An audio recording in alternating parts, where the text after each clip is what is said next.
Hi there my crafty friends, this is card number 12 in my full deck challenge. Look at the fun background. This is something a little different that I really wanted to try, and I'm going to show you how to do it. It takes a little bit of time and a little bit of caution, but it's super fun and very effective.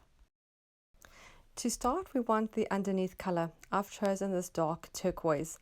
I'm just using a piece of cardstock and a glue stick and just sticking the whole face of the playing card with that cardstock. You could also paint it if you prefer, or only put part of it as cardstock, but I decided just to cover the full card.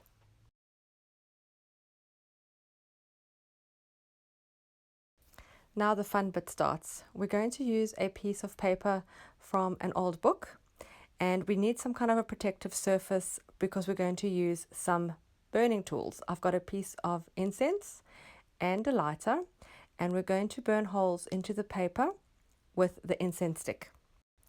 I've got my cutting mat down over my work surface because it's not flammable like the paper would be.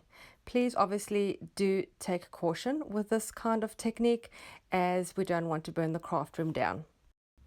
I light the incense stick and then I press it against the paper, and the paper catches fire and makes the little holes. You'll see I keep pressing the incense box over the area that I've just burnt. This is to snuff out any embers. If you don't do this, the little embers stay ignited and make the holes bigger in your paper. So you could leave them for a little bit to make the holes a little bigger, but do be careful, as we don't want to make the whole paper go up in flames. Now you can choose to leave certain words visible if you wanted to have a specific theme. I started doing that, but the words that were there weren't maybe of the greatest selection, but I just continued doing it randomly and thought I will work it out once I attach this to the playing card.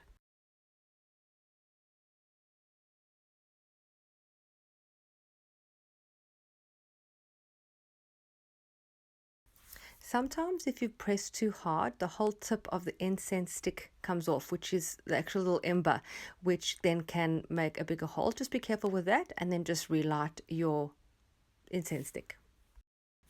I use a tissue just to wipe off some of the ashes, just very gently, because it can tear as it's become quite fragile now. There will be a bit of smudge of ash, but I think that adds to the whole effect. Once I finished the burning holes, I realized I actually liked the opposite side of the page, not the side I actually first burnt, so I'm just going to use the other side. I just tear it along the edges in a rough shape to fit the playing card. Look at the beautiful shapes and rough edges it has left. I find this really exciting, and I'm looking forward to adding it to the playing card. With a bright contrasting background color, I think it looks really effective. Although it looks great plain, I do want to add a little bit of zhuzh to it. So I'm going to add some embellishing. I've got some black thread that I'm just doing roughly in a circle shape in the middle. And then I want to find some kind of a shape that I'm going to put in the middle. I'm trying a butterfly, but I'm not feeling that it is bright enough to stand out. So I try a few different elements that I have until I get something that I find pleasing to the eye. And I do like this pink bird, so I'm going to go with that. And I have the word wonderful in the same pink tone that I think will suit it. So it's going to be quite plain and simple, but because the background is quite effective, I don't think we need any more. I'm attaching the burnt paper to the playing card with a glue stick.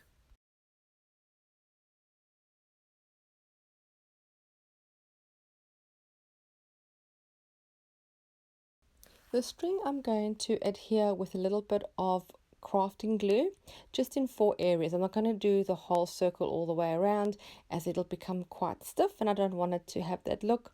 So just to make sure it stays secure, just a few little drops on the top, the bottom, and on each side. Now that I've found this technique of the burning of the paper, which I think looks really great, I want to try it in some other projects too. Let me know in the comments below what other kind of projects you'd like to see using this technique.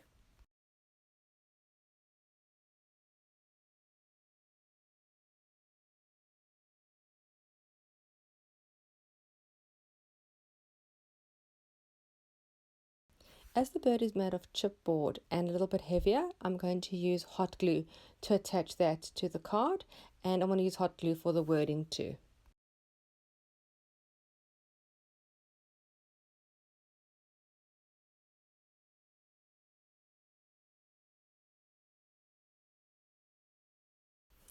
If you enjoyed this video and learning this new technique, do give this video a thumbs up.